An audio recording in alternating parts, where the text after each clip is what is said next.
হাসানহাট বাবুনগর নোয়াখালী থেকে মোহাম্মদ জামিল হোসেন।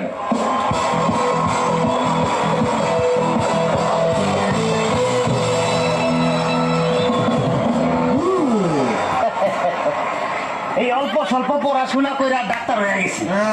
একটা চেম্বারে খুলে বইছি, ঢুকার সময় দেখছি অনেক রুগীও আছে। ওই প্রথম জন আসো।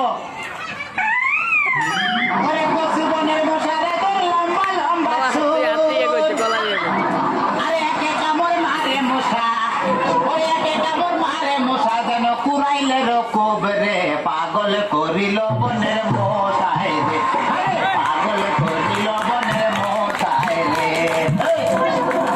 তোমার কি মশাই কামড়াইছে? জি না ওস্তাদ, আমি এলাম খালা বয়াতি, শিষ্য দলা বয়াতি। বাবা বলা তো না যেন ধর্ম কবা এতক্ষণ তো ঠিক করতেছে, আমি জি শুনছি। ডাক্তার সাহেব আমার এলো গিয়া ফেটে বেদনা। আচ্ছা ফেটে ব্যথা, শুয়ে পড়ো শুয়ে পড়ো। কি এইখানে ব্যথা? জি না আরেকটু নিচে। এইখানে ব্যথা? জি না আরেকটু নিচে। এইখানে ব্যথা? জি না আরেকটু নিচে। এইখানে? জি জি এইখানে। ধরবে না পেটি ছিল না, সে কতক্ষণ আগে পেট পরে পড়ছি।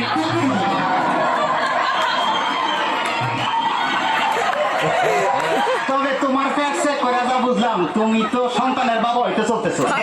কি বললেন ডাক্তার সাহেব? আমার পেট দেখে আপনি কি করে বুঝলেন যে আমি সন্তানের বাবা হবো? যাদের সন্তান হবে তাদের পেটের ডাইন সাইডটা নাচানাচি করলে বোঝা যায় তাদের ছেলে সন্তান হবে। আর যাদের মনে করো যে বাম সাইডটা নাচানাচি করবে তাদের বোঝা যায় যে মেয়ে সন্তান হবে। সর্বনাশ ডাক্তার সাহেব, আমার তো পেটের পুরো অংশই নাচানাচি করে।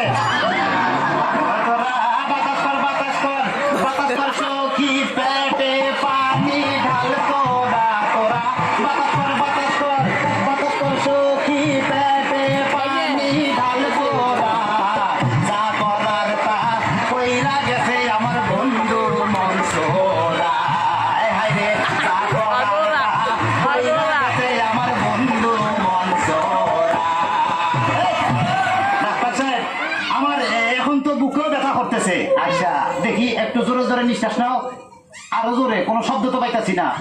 দেখা তো মনে হয় না তোমার বয়স হয়েছে। ডাক্তার সাহেব আপনার বুক থেকে সরিয়ে আমার বুকে ধরেন।